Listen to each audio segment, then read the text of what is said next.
ದರ್ಶನ್ಗೆ ರೇಣುಕಾಸ್ವಾಮಿ ಕೊಲೆ ಕೇಸ್ನಲ್ಲಿ ಸಂಕಷ್ಟ ಫಿಕ್ಸ್ ಅಂತ ಹೇಳಲಾಗ್ತಾ ಇದೆ. ಯಾಕೆಂದ್ರೆ ಪ್ರದೋಷ್ ಮಾಫಿ ಸಾಕ್ಷಿ ಆಗೋದಕ್ಕೆ 59ನೇ CCH ಕೋರ್ಟ್ ಒಪ್ಪಿಗೆಯನ್ನು ಕೊಟ್ಟಿದೆ.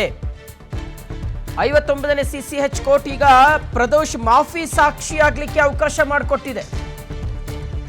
ಮಾಫಿ ಸಾಕ್ಷಿಯಾಗಿಸುವಂತೆ ಅರ್ಜಿ ಸಲ್ಲಿಸಿದ್ರು ಪ್ರದೋಷ್. ಈ ಪ್ರಕರಣದಲ್ಲಿ A14 ಆಮೇಲೆ ಈ ಪ್ರದೋಷು ದರ್ಶನ್ಗೆ ಪರಮಾಪ್ತ. ಎಲ್ಲ ಆರೋಪಿಗಳ ಬಗ್ಗೆ ಸತ್ಯ ಹೇಳುವಂತೆ ಪ್ರದೋಷ್ಗೆ ಷರತ್ತನ್ನು ಕೊಟ್ಟಿದೆ ನ್ಯಾಯಾಲಯ. ಸುಮ್ಮನೆ ಮಾಫಿ ಸಾಕ್ಷಿ ಆಗ್ತೀನಿ ಅಂದ್ಬಿಟ್ಟು ಯಾರಿಗೂ ಅನುಕೂಲ ಆಗುವ ರೀತಿಯಾಗಿ ಹೇಳಿಕೆಗಳನ್ನು ಕೊಡೋದಲ್ಲ, ಸತ್ಯ ಏನಿದೆ ಅನ್ನೋದನ್ನು ಹೇಳಬೇಕು ಅಂತ ನ್ಯಾಯಾಲಯ ಹೇಳಿರೋದು. ಎಲ್ಲ ಆರೋಪಿಗಳ ಬಗ್ಗೆಯೂ ಮತ್ತು ಅವರ ಪಾತ್ರಗಳೇನು ಅಂತ, ರೇಣುಕಾಸ್ವಾಮಿಯ ಮರ್ಡರ್ ಟೈಮ್ನಲ್ಲಿ ಯಾರ್ಯಾರು ಏನೇನು ಪಾತ್ರವನ್ನು ನಿಭಾಯಿಸಿದ್ರು, ಯಾರ್ಯಾರು ಏನೇನು ಮಾಡಿದ್ರು, ಇದನ್ನು ಸತ್ಯ ಹೇಳಬೇಕು ಅಂತ ನ್ಯಾಯಾಲಯ ಕಂಡೀಷನನ್ನು ಹಾಕಿದೆ.